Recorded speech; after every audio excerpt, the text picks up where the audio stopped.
Hey friends, so I have a lot of you who have asked me for my pork tenderloin marinade recipe, and I'm not very good at having like exact measurements for that, so I'm going to show you how I make it, and then in the comments of this video I will put like a rough estimate for the different ingredients. So you can kind of play with it, you can make it more garlicky, you can make it spicy, but this is sort of the base for what I do.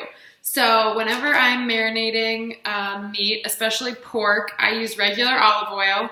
A lot of people use extra virgin olive oil. I'll do that if I'm doing more of like an Italian kind of flavor, because this has a much more kind of in-your-face flavor than the regular. This really, it has a lower smoke point than extra virgin, and so it you can grill it and it doesn't burn as fast. You can broil it and you're not gonna like catch your oven on fire.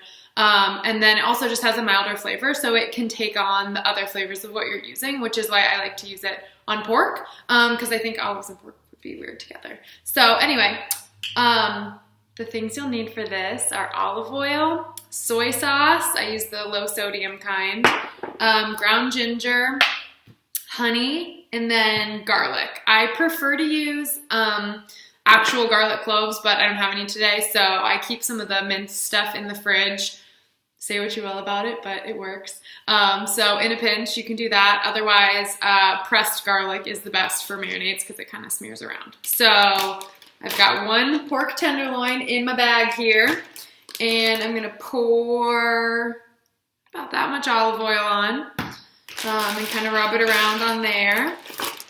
And then I'm gonna take the soy sauce. So I do like biggest ingredients first, and kind of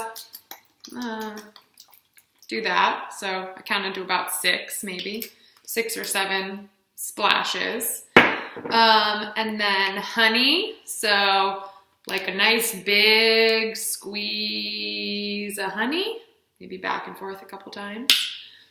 And then I was looking at my spoons to decide for the garlic. If you're using pressed garlic, I would say 2 cloves pressed probably would be good. I'm gonna use like, I don't know, a heavy half a teaspoon for the minced stuff. If it'll come out of here. And then for the ground ginger, it's kind of up to you, but I like the ground ginger and it kind of mixes all together. So maybe 8 or 10 shakes of the ground ginger. Again, I'll figure out what that measurement is to tell you. But then I push all the air out of it as best I can and roll it up here so that it's really just the juices and the ingredients, and then I kind of just rub it around in here. You could whisk it together if you want, but I'm a visual person, so I like to see kind of how much of the ingredient I want to cover the meat. Yeah, so that's that. You can also add some red pepper flake if you want it to be spicy. Sometimes we want it spicy, sometimes we don't. I would say, you know, just to your taste, 4 shakes maybe. They're pretty potent when you buy the crushed red pepper.